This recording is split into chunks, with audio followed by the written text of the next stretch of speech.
Cool,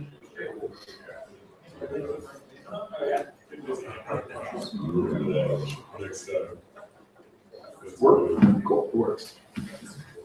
So maybe we can like lower the lights. If it's all black. Turn down the one. Not too much because it'll mess with it. Those are backlights. Those are those lights.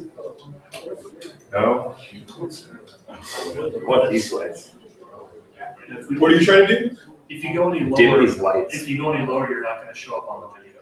Well, I don't need to show up. This needs to show up. Just keep turning down the front.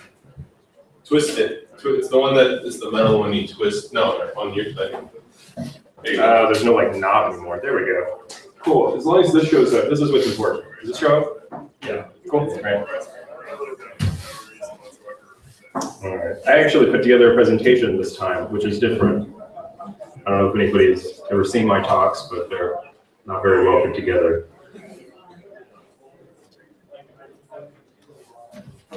Cool. Well, should I just start, assuming everybody out there doesn't want to hear this?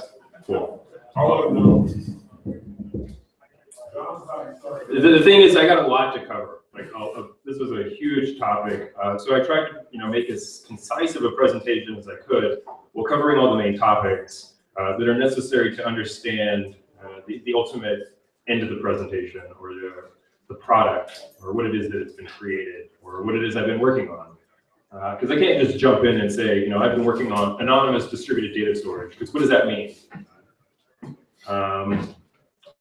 And how was that done? And if I just come in with all these topics like transactions, a lot of people don't know what open transactions is or what bitmessage is, etc. So I will go ahead and begin. I can't wait for you guys there out in the back getting pizza, so cool. Hiding in the dark, anonymous distributed data storage. So, who am I? My name is Jonathan Rumen. I am the founder of this Bitcoin meetup. I work for a company called Monetas. They're a Swiss financial services corporation, which is a mouthful. I get paid in Bitcoin. I'm a C++ developer, et cetera, et cetera, et cetera. I've worked for companies such as Rackspace and Hewlett Packard. I was a systems engineer before. Now I went into C++ development. And I'm not really going to give a whole biography about myself, but that's a pretty good summary. And now, let me hit you with some knowledge. Here's a quick overview of what I'll be going over today. Just the big bullet points. Monetas is the company that I work for. I'll be giving you an overview of some various important topics like open transactions, bitmessage, distributed marketplaces, and eventually the end goal here is I want to talk about distributed anonymous data storage, and you'll understand what that is and why that's important, and when we get there. So to begin, you're gonna hear the name Monetas over the course of this presentation several times, not only because they pay my bills, but also because they're building the world's first decentralized system for financial and legal transactions. And it's the technology that they're developing that enables the work that we'll cover shortly. Well, it's certainly not a complete description. I just wanted to give an overview of what Monetas is, what the platform is, and why it exists, or why it needs to exist. So first, we're going to begin with legacy financial systems. And this is how I feel about legacy financial systems. Yeah, every time I use Bank of America's website, this is what I want to do with my computer. So what are legacy financial systems? So when we talk about legacy financial systems, we're talking about the world's existing financial systems. And when we know they're centralized, and because they're central, points of failure and control. Control is the big one. Failure, of course, we talk about failure like the stock market crash, 2008, et cetera, et cetera. But one of the key things is it's a central point of control. Centralized systems are inherently vulnerable to abuses of power and catastrophic failure. And these legacy systems are expensive, slow, complicated, insecure, prone to privacy violations, fraud, and corruption. When I say slow, I mean, this month, my company ran out of Bitcoin, and they had to pay me in Swiss francs. And it takes a long time to get Swiss francs from Switzerland to America. I'm still waiting on my paycheck. Just a quick historical recap of what decentralized systems are. Or, this isn't going to go thousands of years of history. It's just 4 bullet points. But in the beginning, all market systems were decentralized. When we lived in small tribes and we had small communities and small groups, we were decentralized. They were trust or people-based systems that we could exchange goods and services on. But as groups start to grow, and as market systems exceed Dunbar's number, and Dunbar's number is a number that basically describes how many unique relationships the human mind is capable of keeping track of. So in total, about 150 people pretty good. And you're able to name about 150 people that you know fairly well, and that's basically Dunbar's number. And so as society started to grow and exceed the capabilities of these trust-based, people-based systems, this led to market-based systems that were controlled from the top down, such as the church, communist Russia, et cetera, the Fed. So top-down based systems are what came out of the inherent problems with decentralized or trust-based systems. But as time has gone on, we've kind of started to move back towards this decentralized model. A good example of this is this kind of started about 500 years ago with the creation of the printing press. And most recently, the most recent developments have been, of course, Bitcoin and other blockchain-based systems, and of course, the internet, which enables all of this to exist. And if we want to create a decentralized society, it's worth noting the fundamental pieces of what a decentralized society is. The first one being decentralized communications. The second one being decentralized law. Third is decentralized production. And the fourth is decentralized finance. I'm not going to dig into what exactly all of these mean, but I'll just give some quick examples of what these are. Decentralized communications, we're working to build a decentralized society. We're working to build a decentralized framework and all the different components that the world needs today to work towards a decentralized society. And decentralized communications, for example, could be something like bitmessage. Decentralized law and decentralized finance are things like open transactions enable. And decentralized production, that's a little bit harder to explain, but you'll understand how that's possible a few slides down the line. But we'll just jump into the next one, which is smart contracts. What are smart contracts? You may hear these words a lot. You may hear contract-based systems, but you may not know exactly what a smart contract is. And just quick one-line summary of what it is smart contracts are computer protocols that facilitate or enforce the negotiation or performance of a contract, or that obviate the need for a contractual clause. So they're basically, if you just want to summarize, they're computer codes that enable contract-based systems. They're things that are auto-fulfilling because of the rules in which they are created. When a contract is fulfilled, then the contract will self-close. So, for example, DRM is a good example of a smart contract. It's a computer protocol for copyright mechanisms. So it's not a very good one, but it is a quote-unquote smart contract. They are claimed to have begun with the agoric computing movement, which began in the 1970s to bring market mechanisms such as auctions together with computational resource management. And that's also a mouthful. The word was coined by Nick Szabo around 1993. And for those who don't know who Nick Szabo is, he's somebody who is believed to be the inventor of Bitcoin. Whether or not you believe that, that's a whole other topic. But he did coin the word smart contracts. Anything humans can agree to do together can be described in a smart contract. That's extremely important for the rest of this entire conversation, is that anything that is a human being you can agree to do with another human being, you can express using these computer codes or these protocols. And using smart contracts, we can enable wallets. We can use them to back decentralized exchanges, merchant services, et cetera, et cetera, et cetera. So Monetas, how does Monetas fit into all this? Well, Monetas is developing an open platform that allows developers to quickly build secure and interoperable financial applications. So using the system, using these open standards, we're using these to allow developers to build their own applications or users to build their own banks, their own decentralized markets, their own everything. We want to empower people with their own freedom to do these things. And so we want to make this open source. We want to enable people to do this quickly, securely, and we want these systems that people are building to be able to work with each other. Because if things don't work with each other and everybody's just making their own little inventions here and there and making their own protocols, for example, that's how the internet works, is we have open standards for the internet. And for one computer to be able to talk to another computer on the internet, it's the open standards that enable that. If the manufacturers didn't agree on even the basic minimal open standards, things wouldn't work. So we'll start with open transactions. Some of these open standards, you hear me talking about this open source software and these other tools that Monetas is using. So let's just start with an example of one of these tools. So the first one is going to be open transactions and the features that open transactions provides. So what is open transactions?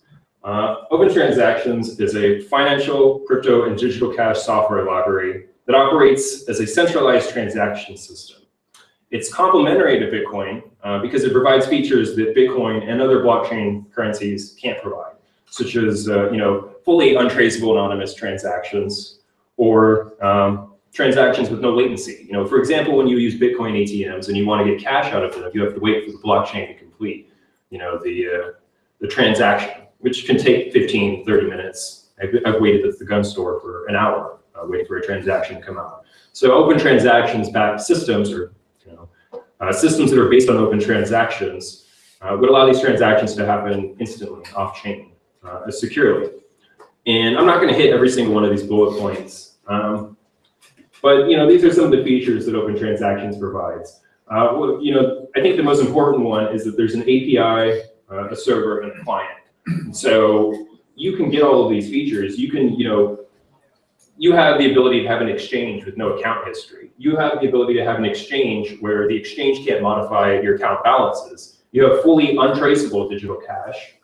Anyone can be an issuer, and anybody can create their own currencies or their own things to issue. I mean, if you want to create your own stocks, you want to create your own bonds, you want to issue gold, you want to issue silver, you want to issue dollars, pesos, whatever, our system allows that to happen.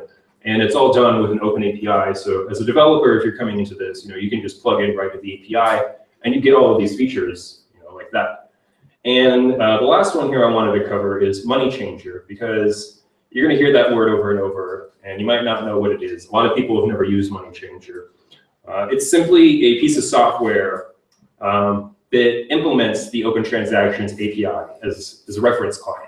So when we're developing these features in Open Transactions and we add new API features, et cetera, the way that you as a user can test them and see them is through this client called Money Changer. It's a desktop client you can download.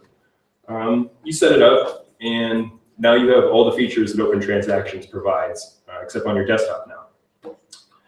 And another key point there is it also integrates today. This is not work that needs to be done. I mean, this works today. It integrates with Bitcoin, Namecoin, and bitmessage. So you get all three of those in one nice client, which may be a cool piece of software on its own.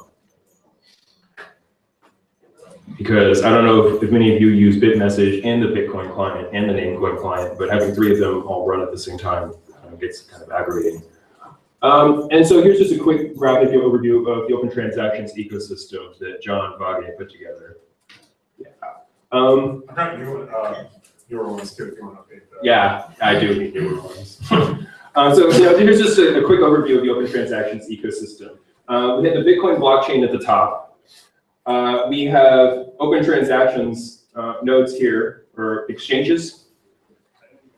right? Exchanges. So we have open transactions exchanges here, and these are these hexagonal base numbers down here. And down at the bottom are clients. And then down at the very bottom there, you see bitmessage. And it's kind of hard to see here on the diagram, but that is Namecoin for identity-based management or identity management. So just a quick overview. I'm not going to dig really deeply into how open transactions works, but just know that open transactions works, and the fundamental piece of it is contracts and smart contracts. We went over smart contracts. So open transactions is a system which enables smart contracts. Not enables it. It operates on smart contracts. So the things that enable this whole ecosystem to work, the open transactions ecosystem, are smart contracts. So bitmessage. I just wanted to briefly cover open transactions and Monetize, so that now we can get into the fun stuff. Bitmessage. What is bitmessage? Bitmessage is a peer-to-peer communications protocol to send encrypted messages to one person or many subscribers.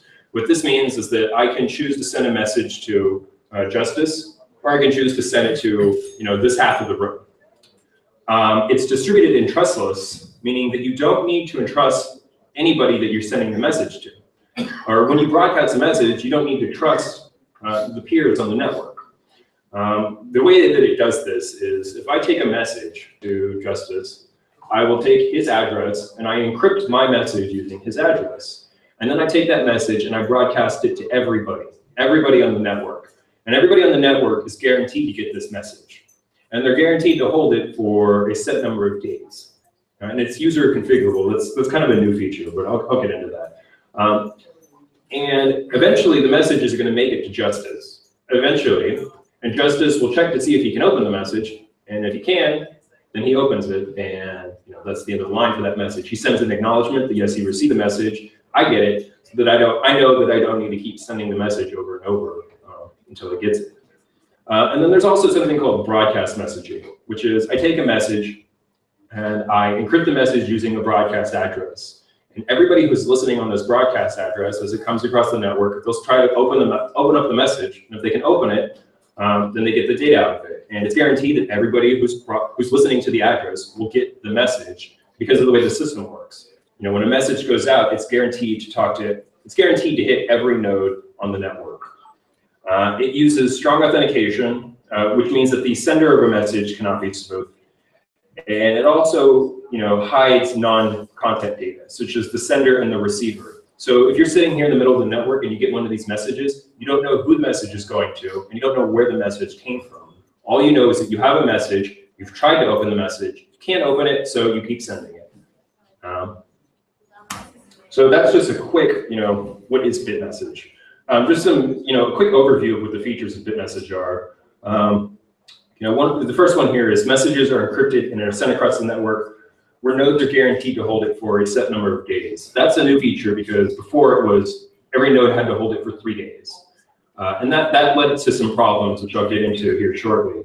But now you can configure that. So if I want a message to only sit out there on the network for 1 day, and I want to send a message to Joel, and I say the network will only hold this message for 1 day, for the next 24 hours. It means if Joel doesn't come online within the next 24 hours, he won't get the message. And so that's kind of like a way to guarantee that, you could kind of set up systems like, if the heartbeat doesn't answer, if the computer doesn't answer that it's online within 24 hours, then there's something wrong.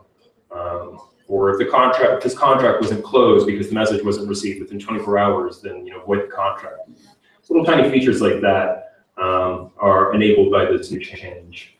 A broadcast message can be opened by all subscribers, but it requires the owner to be online. So if I create a broadcast address, like a mailing list, I have to be online to get that message out there.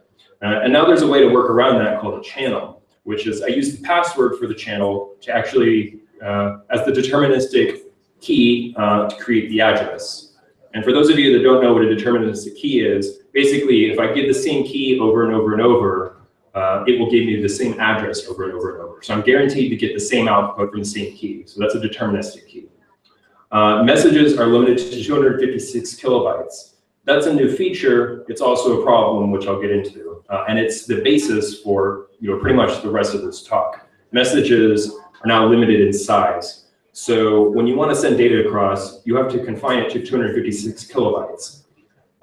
There's a proof of work mechanism in bitmessage, and the proof of work basically said that, or basically set, so that the bigger your message was, the longer it took to do the encryption, to send the message, to do the encryption, to pack the message. If you had a message that was 10 megabytes in size, it may take a very long time to do the quote, proof of work on it to send it across the network. Now that messages are limited in size, that it's kind of negligible now. However, there's ways of even speeding that up. I found drivers and little hacks you could do to make bitmessage 40% faster.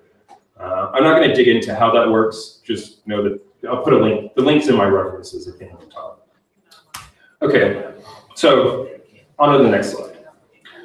In a way, bitmessage hides data in plain sight, and I'll explain why that sounds worse than it is.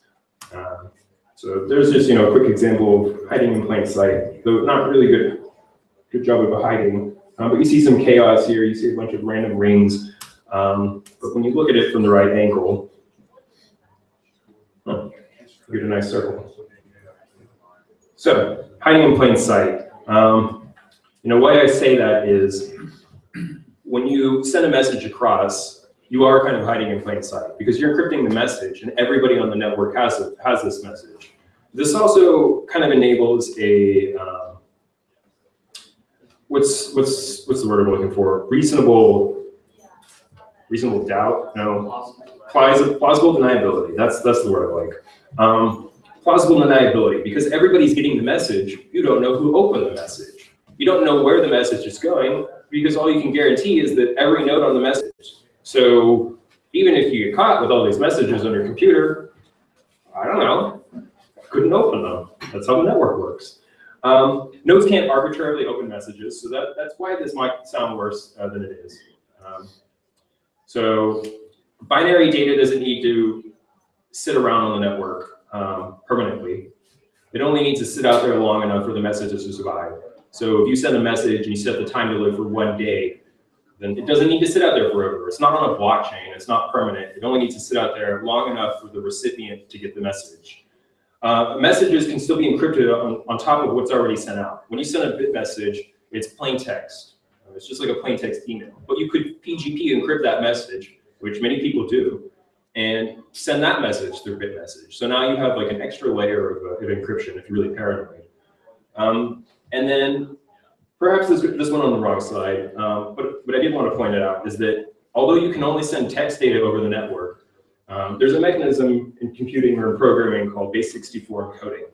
And what that allows you to do is take like something like an image or a piece of sound data or a movie and to turn that into text. It's encoding it as in text, and sometimes this text can be like thousands of lines long. But basically you're encoding this text, and then you're sending that text across the network. So that then on the other side, you decode that and you turn it back into the image or the sound or whatever. So it's a way of like hiding binary data inside text so that you can send it across. It's not hiding it. It's just a way of encoding it. So encrypting and coding, two different things. It's just a way of encoding that data. So what bitmessage provides, an anonymous transport protocol. But what does that open up for us? What can it do? And this is how I like to describe what it can do. Yeah, and you'll see the dollar there. What can it do for us? It helps us to, will enable us to decentralize markets from the bottom up, from the protocol on up. It enables that. It enables something that I've dubbed BitCloud, which is not the same BitCloud you've heard in the news. This is something that this is the only term I could think of for what I created. So I'll probably come up with a new name, but quote, BitCloud distributed fault-tolerant data storage. Also, it's free. You get proof of work security, and you also get a speed boost with that. And not only because of the quote hack that I said I discovered, but also, well, we'll get into the speed boost later. And you can also do secure and order announcements, because if you don't know where the message is coming from, and you don't know where the message is going, and if I'm broadcasting on this address, right, to, this half of the room, and I broadcast the message, none of them will know who sent the broadcast. All they know is that a broadcast message went out on the network, and then all of them are getting it, but they don't even know who each other are. So it's a way of kind of hiding where this announcement came from. Which brings us to the Holy Grail. And I call it is called the Holy Grail because this is in reference to a post that showed up on the Bitcoin Talk forums that was posted by Chris Odom, I think August of last year, maybe July of last year. But the title of the post was the Holy Grail. And why is it the Holy Grail? Why is it called the Holy Grail? What does that mean? Et cetera, et cetera. And for those that don't know, Chris Odom was the inventor of open transactions. He's also my boss. So the Holy Grail. BitMessage solves discovery across federated OT servers. That doesn't mean a lot to a lot of people. And even this next sentence is a mouthful. BitMessage makes possible fully decentralized peer-to-peer markets, as well as peer-to-peer escrow across OT federated servers, easy peer-to-peer and server-to-server wiring of funds and conversion of currencies, both within OT and also between OT and the conventional banking system. So like I said, that's a mouthful. What does that mean, and how does it affect us? Up here at the top, you'll see a link to the what is the Holy Grail post. And here is why it's called the Holy Grail. Because BitMessage enabled now an anonymous broadcasting system, a system with plausible deniability for sending messages between open transactions exchanges now. So now you have these open transactions, contract-based exchanges sitting out there. Getting these systems to talk to each other may have been a little complicated. There were ways of doing it, but ultimately, getting one system to discreetly broadcast information so that another exchange out there can pick it up, there didn't really exist a mechanism for that, and that's what BitMessage allowed for open transactions. It allows for OT servers to do server-to-server wiring of funds. It allows for escrow-based conversion of currencies, and it also, these aren't the only things it allows, but these are just some key things it allows. And also using BitMessage with OT and SEPA, so that we can send currencies, any currency, from one OT server to another OT server, so that it shows up in the currency that Bob wants in his account. For example, Alice wants to send silver grams from one OT exchange to another OT exchange. Now we have a mechanism for doing, for allowing these OT servers to talk to each other, so that Alice can send silver grams, and Bob on the other side now has euros in his account, or dollars, or pesos, or whatever Bob wants. Now this can happen because now we have a secure peer-to-peer messaging system for these exchanges to talk to each other. For those that are really interested in the Holy Grail post, there's the link to it, and this is all in the references at the end of the post. And to really understand why this is as big as it was, really have to understand open transactions. So summary, open transactions, centralized markets that are now connected through BitMessage, this peer-to-peer messaging protocol. So cool, lots of words. What does that do? What does that mean? And how can we use that for us? A lot of you may have heard of OpenBazaar. A few of you may have heard of Open Transactions, my little project in Monatas called the Bazaar. But what is OpenBazaar, and what is Bazaar? And what are these platforms trying to provide, and how are they trying to provide this? Now, I'm not going to talk about OpenBazaar because, OpenBazaar does use BitMessage as its transport mechanism for sending messages. But OpenBazaar is trying to kind of reinvent the wheel here. And open transactions is where the Bazaar is. So you have the Bazaar, which is enabled by open transactions. So that's why I'm going to cover the Bazaar and not OpenBazaar. But just know that, in essence, these are accomplishing the same things, but the way they work fundamentally underneath may be a little bit different. But just know that ultimately we have the same goals here. But before we can step into the Bazaar, I just need to cover some quick terms. You're going to hear used, but you might not understand them in the context of this presentation. So the first one is vendor. A vendor creates advertisements and submits them to the marketplace for approval. So I'm a vendor out there. I create an ad. I'm going to submit it to this third party, or this entity called the marketplace. And the marketplace has to approve that advertisement before it sends it out to the people who are listening to that marketplace. I said you have this broadcast system in BitMessage. So, a vendor may submit his order to the marketplace, and the marketplace, will sign and authenticate this, and then we'll broadcast it out to all of the subscribers to this address. So that's a quick way to broadcast orders and advertisements out to users. So what is the marketplace? The marketplace, like I said, is who broadcasts the advertisements for the clients. They're the entity that approves and revokes vendors. So if you're a vendor and you want to sell on this marketplace, like there's a Beanie Baby marketplace, and you have 100 kilos of Beanie Babies you want to get rid of, and you really want to target this specific demographic of people who really like Beanie Babies, so you want to get approved on this marketplace. Well, the marketplace will ultimately be the entity that approves whether or not you can sell on their marketplace, whether or not they will broadcast to their subscribers.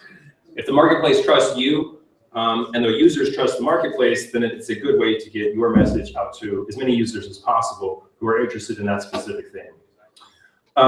They also track and provide ratings for all parties, so they track ratings for the users and the sellers. However, the key thing that they do not do is they're not an adjudicator of disputes. So if there's a dispute between two parties who are working an order, the market is not there to handle disputes. And I don't know if that's like an agorist concept or not, but the market is not an entity that should handle disputes. The market is not the thing that sold you the product. Ultimately, the vendor was the person who sold you the product, so why should the market be the adjudicator? And finally, we have the user. And the user adds marketplace contracts to his client. So basically, the user will say, I want to listen on these channels. I want to subscribe to these markets. So that's what the user is doing. They listen to BitMessage channels, like I said, and they also answer advertisements by contacting the vendor. So I'm a vendor, I send out an advertisement, the user grabs this advertisement, and the user doesn't ask the market for permission. The user needs to ask the vendor, because the vendor is going to be doing the business with. So they answer the vendor directly. So we have these three entities in the system, and we know that we have smart contracts, we have open transactions contracts, but what does that mean, and how does that enable the bazaar to work? How does that enable this whole ecosystem to work? We want a decentralized marketplace where we can buy and sell anything without servers. But how? How does this all fit in together? And it's actually kind of simple. And so contracts are what enables this to work. So we have three key contracts here, and I don't want to hit every single bullet point. Like I said, I'm kind of eating up time as enough as it is, but there are three types of contracts in the system. We have the marketplace contract, we have the vendor contract, and we have an advertisement contract. And each of these contracts has different things in them. And a lot of this is more technical information. We're meant for developers rather than just end users. But there's just some basic information that is put inside each type of contract that's important, that enables them to operate. For instance, the marketplace contract may contain a BitMessage address that is the broadcast address. It may contain payment information.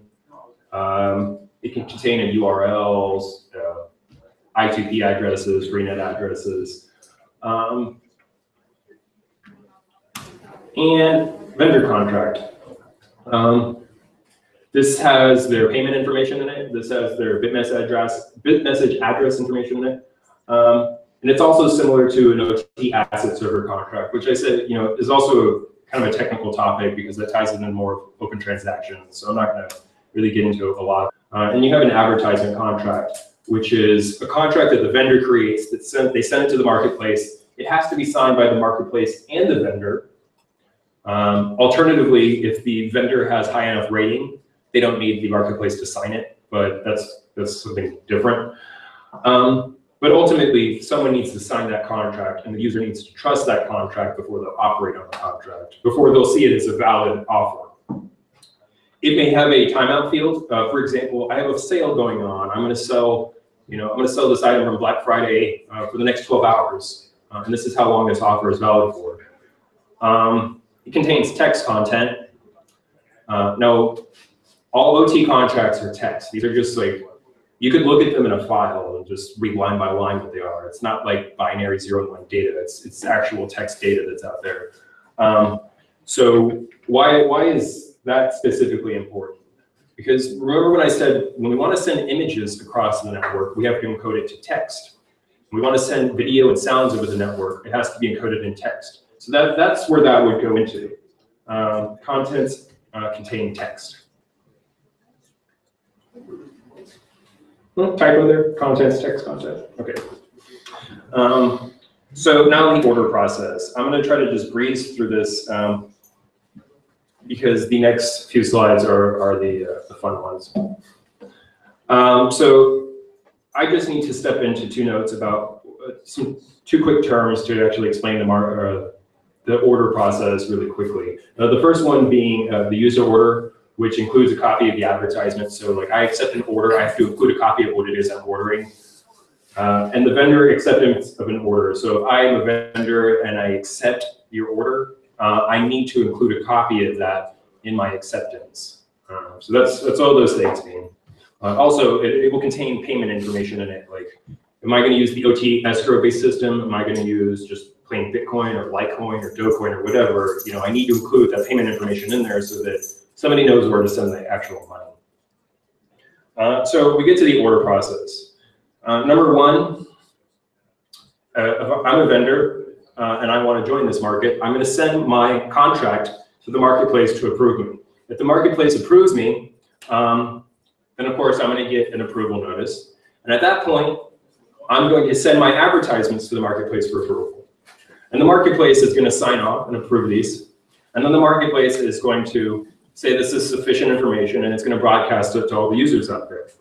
Upon receiving these advertisements, the user's client will organize them, any way they want. Do I want to organize by price, or by seller rating, or by market, by date, whatever? The user is going to organize this data, and that's when they're going to answer these orders. The user answers the advertisements by responding directly to the vendor. So, you have a Beanie Baby that I really want, or yeah, Beanie Babies. So I'm going to send that advertisement back to the vendor, and the vendor is going to either ignore, reject, or accept the offer. So yeah, I will accept with you because you have a higher user rating. So I'm going to close the order with you. And at that point, the marketplace will track the ratings. The vendor is going to submit his rating of the user to the marketplace, and the user is going to submit his rating of the vendor to the marketplace. But the marketplace, like I said before, does not adjudicate disputes. That is a third party that was agreed upon before. You could either do that, for instance, for example, you could do that through the OT escrow-based system, which is kind of like an automated escrow-based escrow system. You could have had like a third party, et cetera, et cetera, et cetera. You may have agreed upon this in a contract, but what's important is that happens outside of the purview of the marketplace. That's not for the market to adjudicate. So there was the bizarre order process. So why is it that I needed to create the thing that we're going to hit on at the last section of this topic? Why is it that these problems existed? So I think it was important for me to just cover a typical peer-to-peer application and what they look like. So when people are downloading music or movies off the internet or whatever, there's kind of a workflow process that people go through. And we want to maintain this workflow process. For example, if we put in our contract, I want to sell 50 kilos of chia pets, and I put a URL in there of an image of these chia pets that I'm selling.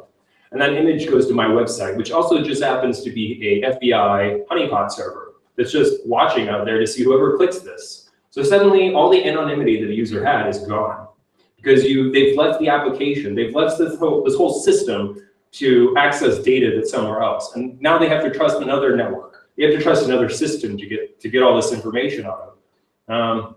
Whereas, if we really want users to be safe and we really want them to trust this environment, and using Money Changer as an example, Money Changer being a reference financial services application for the Open Transactions platform, why why should we make people leave this? Leave the application. And so just some examples of unified interfaces. This is Nutella, or GNutella. And back in the early 2000s, late 2000s, this network was developed for sharing music and movies and whatever. And when you think of Kazaa or Mozilla, or not Mozilla, anybody use Kazaa? Yeah, like all of you use Kazaa. So Kazaa actually ran on the GNutella network, believe it or not. GNutella was this open source application that ran on Linux and Mac and Windows, where you could search and browse, get music off the internet, off other people's computers. And Kazaa actually was the same network as GNutella. What you see here is, imagine if when you searched a song, it just sent you a link and it was like, you have to go to this other website and sign in before we'll let you download the song. Like that, I don't think that file sharing would have really taken off like this, where the average 10-year-old could have just downloaded Kazaa and started downloading music. I don't think that would have happened if the applications were split across everywhere, where you had to have 10 different windows open to do anything. You want to just be able to search for an item, click the item, and order it. And the last piece here is, last example here is,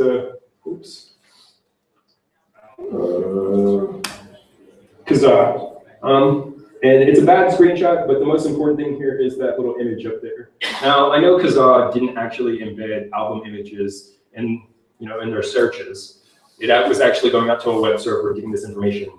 But this is kind of where I'm going towards. When you click on an item, if you could just have the image right there in the application, this all kind of sounds obvious, but it's bizarre how little people, even OpenBazaar doesn't do this kind of stuff. But the emphasis is everything should be unified in one interface. And how do we get to that end goal? We know that binary data, we know that messages are limited to 256 kilobytes on the network. And for those of you who know what this picture is, you'll laugh when I say it's animated. Nobody knows what this is? Well, cool. Okay. It's the pitch drop experiment. I'll let you guys look it up by yourselves. So the problem here, why is it they're trying to send this information and get the, yeah, we could just throw this all together, but there is a key problem there. Is that bitmessage is unfriendly to binaries. When we want to send image data across the network to kind of unify all this information for somebody, bitmessage is inherently unfriendly to binaries. And when I say binaries, I mean like images and text, images and music or videos or whatever. And this is why. Because the larger the message, the longer it takes to process. That was a problem enough by itself to have me looking towards solutions to this issue. Large messages can congest the network as a byproduct of its features. If you're sending across a 300 megabyte message, that means every node on the network has to hold that 300 megabyte message. And that is a problem because suddenly you have these computers out there that can't accept new messages until they finish sending out the 300 megabyte message. So you kind of clog up the network by sending these huge messages, which is not as big of an issue now because of the next bullet point, which is that messages are limited to 256 kilobytes, but that is an issue on its own. And it also makes data retrieval costly in time. Even if I gave an image to Napoleon and I wanted to retrieve the image from him, that means that if I'm loading the image, I have to wait for him to finish processing it before I can open the image. Okay, and if everybody else is getting the same contract and they're also trying to load this data, that means before he can actually do anything useful on his computer with the network, he has to send the message to everybody who's asking for that image. And now his computer is just sitting there chunking in data. And it's slow and yeah, it's a problem. So I decided to test the network and I don't know what I expected. The problems I had were composing a message larger than a megabyte took about 15 minutes on my MacBook Air, and that's a huge issue. I should also have pointed out that bitmessage or open transactions contracts can even exceed 256 kilobytes. So images, the contracts by themselves, even without any images, still need to be split up somehow. It's still an issue to get them across the network. Complaints from users on the network about large messages. yeah, you would see it on the forums, you see it on bitmessage, you see it on Reddit. People would complain because bitmessage was slow because people were sending these huge messages across. And bitmessage will limit the size of messages to 256K. I was likely partially responsible for that. Depending on bitmessage that there are 10 megabyte messages going across the network, that was me. Yeah, well, I needed to do it, or else I wouldn't know what the problems are. And large messages would freeze the client. You get a 10 meg message in your client, and you open it, your client would freeze, and it was just annoying. I'm not going to demonstrate that. Clearly, that's not good enough. So we have a dilemma here.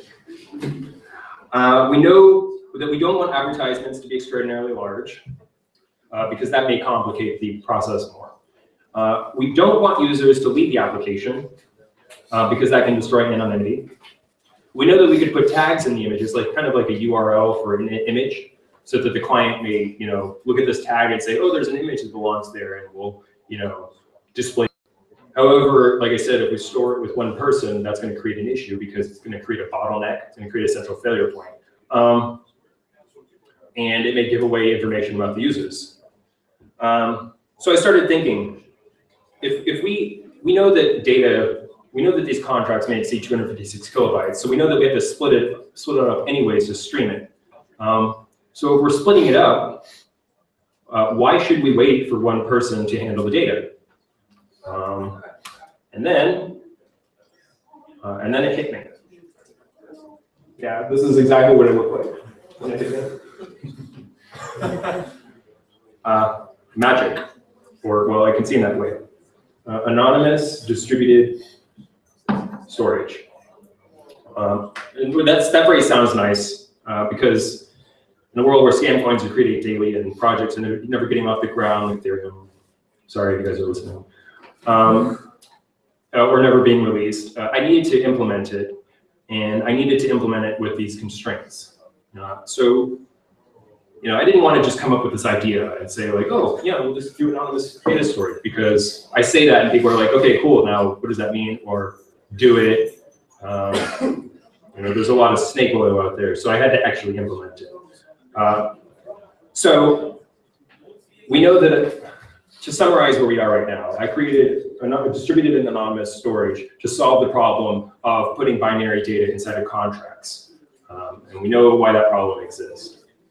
So now I can go on to the next piece here. Erasure Code. To understand how this works, I just need to step through some quick background information. An erasure code. An erasure code is a code that transforms messages of case symbols into logger messages with IM symbols, such that the original message can be recovered from a subset of IM symbols. Optimal codes have the property that any K of IM is sufficient to recover the original message, and optimal codes are often costly in terms of CPU and memory usage when IM is large. What does that mean? Because that's a lot of nonsense to most people. What it means is if I take a message and I split it up into 10 pieces, and I have a K that's set of 3, that means that I only need 3 of the 10 pieces to fully assemble the message. So I send Joel a message, and it is, split up into up to 256 pieces. So I send him a message that's 256 pieces, and I say he only needs 50 of those pieces to recover the data. That means that now, when I'm broadcasting messages out to the network, there's no guarantee that those people will be on later. If I try to upload a file to the network and I'm splitting it up, there's no guarantee that they'll still be there later when I get the pieces. So I need a mechanism for retrieving that data by only having a small piece of that data. So that's what an erasure code is. An example of an erasure code is, and this is the one that we're using, it's called the vendor-mon matrix. And sorry if I'm mispronouncing this. Now, I'm not like a mathematician. I don't want to get into a lot of how the math works. But just understand some key points here. The matrix on the left is invertible. And if we multiply it by the matrix here above from John, we get the resulting matrix. Okay, so what does that mean? We know that ultimately we want to have K of n. So in this example, we're going to recover the message using 3 of the resulting rows from the matrix here. And to do that, we're just going to pick 1, 2, and 4. So as long as we know which rows were chosen, which, come on, there we go, are rows 1, 2, and 4. To just illustrate that, there's no number from here, so that's 1, 2, 4. So we have rows 1, 2, and 4. We know what rows were chosen. So we can multiply both sides by the inverse of the corresponding.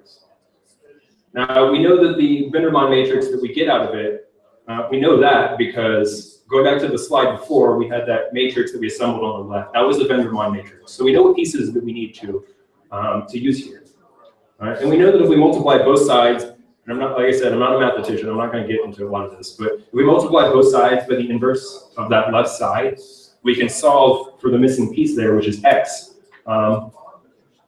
which gives us the result love from Don. So we know now how to get data out of it by using a subset of the resulting broken up data. So we know how to break data into pieces, we know how to get data out of it. But anybody that is paying extremely close attention may notice a problem here. And I doubt that anybody noticed the problem, but I'm going to explain it anyways. And most of us may already know this, but I'm going to explain it if even just briefly. A byte is the smallest addressable space in most computer architectures. A byte is 8 bits, and therefore the value 11111111 is 255 in decimal. And if we use standard or integer arithmetic, we know that the matrix that we had on the first slide, the matrix on the right, we had all the different rows. We know that those results can hit 255 extremely quickly. And therefore, we can deduce that if we want to pack data into there, that we can't pack data into that matrix. That we have to do something with the data we want to pack into there, or the binary data with the numbers, so that they'll fit in that matrix. And I know that this may be a little too technical for most people, but I just thought that it was important to cover it. The solution to this problem, not for anything specific, but just to kind of inform everybody, open up your minds to some stuff. So how do we solve this? How do we solve that constraint? Daniel can probably go over this much better than me, but I just wanted to cover some key points here. Finite field theory. And I can't possibly describe finite field theory in one slide, so I'm just going to go through it quickly. A field is a mathematical structure that has addition, a 0, multiplication, and a 1, and a reciprocal for every non-zero element. A finite field is different from standard integer arithmetic, and that there are a limited number of elements in that field, and all operations performed in the field must result in an element of that field.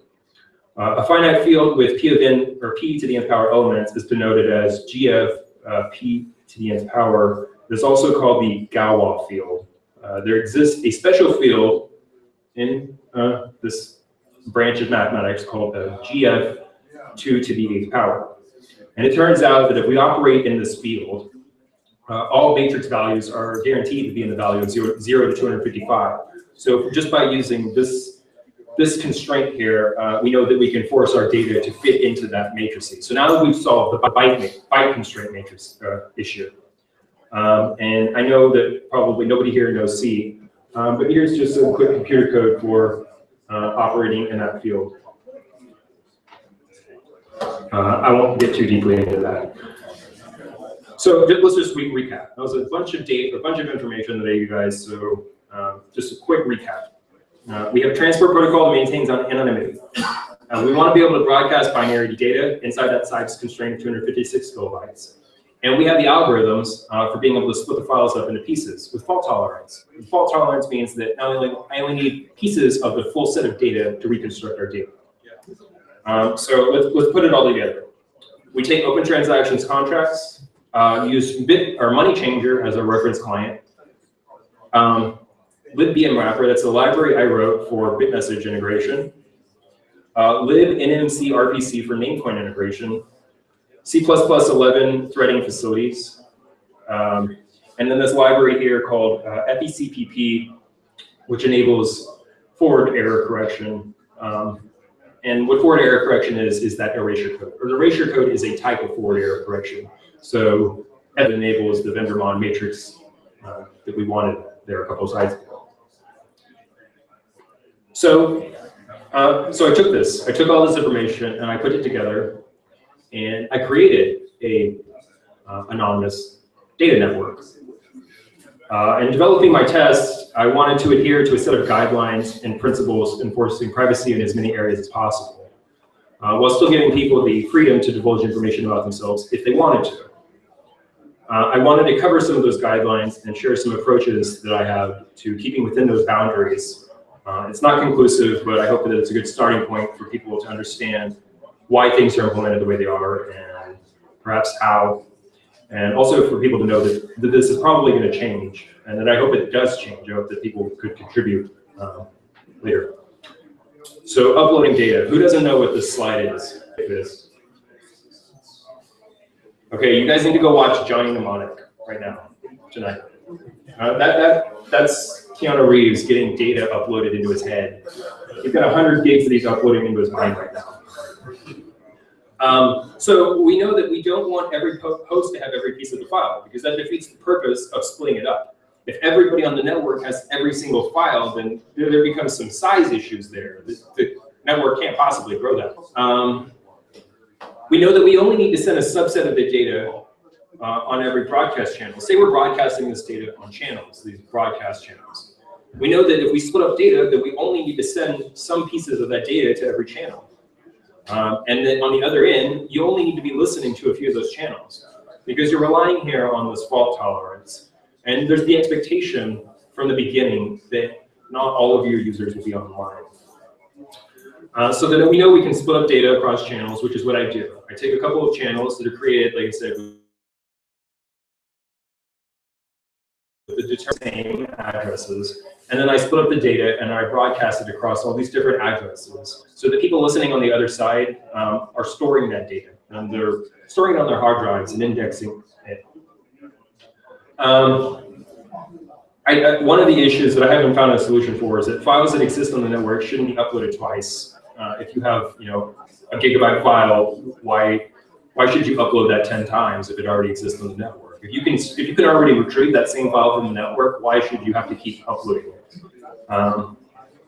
And files could be appended with a header describing what file they belong to, or say pieces. So if I send out like a small chunk of data, it should have a field at the top of it that says what does this belong to, where does it go? And of course, uploading a file is still going to take the longest to complete, but with that 40% mod, it's kind of negligible. So just know that when you upload a file, that's what takes the longest to happen. But when you download a file, now you're getting the security of the network with the fault tolerance, and it's fully anonymous, because nobody knows who requests that file. Nobody knows who's sending the pieces of that file. Nobody knows how many pieces are in that file. I'll hit on that. I'll hit on that key point. Retrieving data. If I'm somebody on the network and I want a file, I should only have to send 2 pieces of data. That is, that I want a piece of data, and that I no longer need any pieces of data.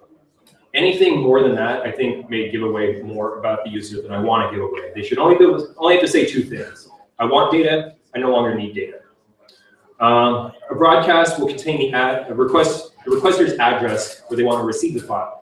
So I would create a new address, and I would say, hey, if you have any pieces of this file, send them to this address for me. And then in the background, my computer is taking all the messages there and assembling them for me. The more pieces I have, the faster that I can reassemble it. So if I have a 10-piece file and I only need 3 pieces, but I have 5, I can actually reassemble it faster. And if I have sufficient information to be able to request a file, I should have enough information to be able to piece it together. If I don't have enough information to piece it together, then I have no, why am I requesting the file in the first place? I shouldn't have enough information to put it back together unless somebody gave me permission to do that. Like, unless I have enough information to put the file together, then why am I actually requesting it in the first place? Okay, and clients, this is an issue that I still need to work out, is that clients can't stop an upload in progress using the standalone bitmessage client. So if they're uploading a piece of a file and a message comes across that says, hey, I don't need any more files, I don't need any more pieces, there's nothing the client can do to stop sending pieces out. So that means that it's guaranteed that clients are getting, or the users will get more data than they actually need. That's a absolute certainty. And stop that is if I can figure out the bottom problem there, which we may not be able to figure out a problem, but is really getting extra data so much of an issue. Like these are all things that I'm gonna have to test and to work out. So what don't we know? We don't know how many files the file is broken into. We don't know how many pieces the requesters received. We don't know what pieces they have received. And we don't know how many pieces they need to put the file together. We don't know the K of M. We don't know the M. Yeah, so there's very little that we as senders know. If we get a request for a file, all we know is that we have a piece of it and that we should send it along the way. There's no way for us to determine what pieces they have. There's no way for us to determine any of that information, which is good. It should be as anonymous as possible. So it's important after this process to clean up after yourself in the network. Requesters should broadcast when they're done with the array assembly, of course. It's part of the process. This is the benefits both the uploaders and the requesters. So the requester doesn't get information they don't need, and that the uploader can stop sending information they don't need to send.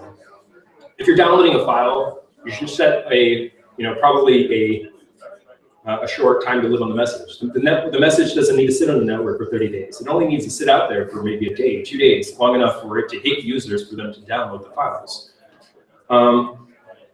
And of course, like I said, upload should also have a TTL. So when you upload a file, it should also have a set TTL on the request to upload the file. And these are just some key points that enforce data floating around out there that does need to float around out there. Now, they don't need to follow the rules, but these are just guidelines. Like, hey, you should probably do these things, otherwise it will not benefit you. You're going to end up with more than you need. So I talked about all of this, but where are we in this? So I have Money Changer that builds against the Monotos branch of open transactions. BitMessage, my library is compliant with BitMessage version 2. BitMessage works in Money Changer. The Erasure codes work over BitMessage. I've tested this. I converted this library here to work with the same build system my project uses. I have a command line GUI where you can test these file uploads. And it turns out that these file pieces are actually compatible with this distributed file system called Tahoe LAFS, so that if you take one of these files, it'll actually work with Tahoe too. What's in progress now? How many channels to keep open for broadcasting data? Formatting the header structure. Like I said, there needs to be a header around these messages. Automating the file system handling. So when you get temporary files, it needs to automate what to do with them and how to put them together. I mean, this is all no-dust stuff, but these are just things that I'm working on immediately. Determining the best options for uploading files, the K of M, so how many files to split it up into. Testing it on Linux, and finally converting the Namecoin library to CMake. My plans are a headless user agent, similar to use SS agent or GPG agent for open transactions, so that you can run this this process on your computer that will just seamlessly handle this for you. And why is that good? Because say that one day you want to, how many of you know what Dropbox is? So say one day you want a Dropbox, a free Dropbox, and you have this folder on your computer, and anything you put in that folder is automatically encrypted and uploaded to this free anonymous distributed file storage network. So now you have a Dropbox. You don't have to trust anybody for it. It's kind of fault tolerant. It's fully anonymous. It's secure. And that this daemon, this process that runs in the background would kind of handle that for you. Would handle the whole mechanism of splitting up files and uploading them and retrieving them, et cetera, et cetera. It would kind of handle that. So of course I need to transition Money Changer to using that agent if I create it or when I create it. Keeping Money Changer up to date. Updating BitMessage because the new BitMessage is coming out next week, so I need to update my library to use that new message. I need to set up nodes on the internet that will just sit out there and listen, just to act as the beginning of this file storage network, so that you guys can go home one day and just start using the network and start uploading files with a guarantee that you can get them later. Wouldn't that be great? and integrate BitCloud into money changers so that it can be a file, so that it will operate as that, kind of anonymous Dropbox that I talked about. So there's some roadblocks on the way, but they're being lifted over time. And I think the main thing I want to conclude with is this is only the beginning, this file storage network. The more I look at this, the more things that start coming up in my head about what can be put on top of this network. Like the Dropbox is one cool thing. Yeah, you can have anonymous free Dropbox. But imagine if you could make money just by leaving your computer on. Just by giving away a piece of your hard drive, now you have Bitcoin showing up every other day. Just by sharing 100 megs of your hard drive. It's going to take a while to get there, but this file sharing network can enable those types of things in the not too distant future. I also would like people to help me on this. That's an extremely tall order. But I envision maybe a group of people working on standards for this, maybe standardizing what these messages should look like or something along those lines. But I mean, it's already compatible with Tahoe, so I figured, having some help and kind of standardizing this would be a huge benefit for me. So questions, and I'm sure this is how you guys may feel right now. I'll start with you. Okay, so one, this is fantastic. It's not a question. Two, made safe. That is a question. Made safe. See, made safe and Bitcoin. Actually, one thing I heard about made safe was this is probably the way made safe should have done things.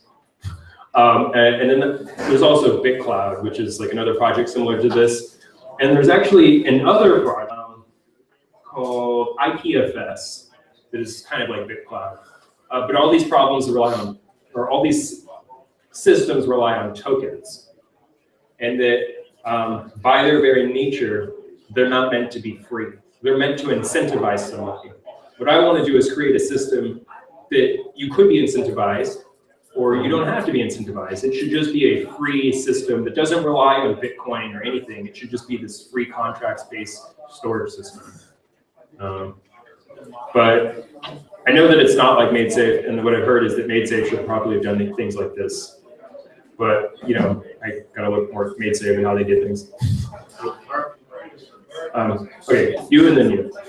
So if someone like issues like gold or silver or whatever on open transactions, and people trade it or buy products from merchants with it, they still have to trust the issuer.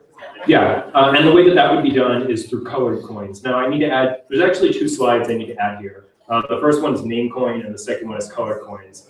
And that's because colored coins is where you're able to kind of, what's the word I'm looking for? You're able to issue this blockchain type of currency, this blockchain coin. Like say you want to name it green coin, and that you as an issuer would back that with gold. So colored coins are kind of a way of getting around that by being able to back these tokens which represent actual fiat physical goods, and being able to actually verify proof that you have the gold to back up those things. Okay. Oh, how would they provide proof? Yeah, well, you have to trust the person selling you gold. Okay. Well, I mean, you can answer this one.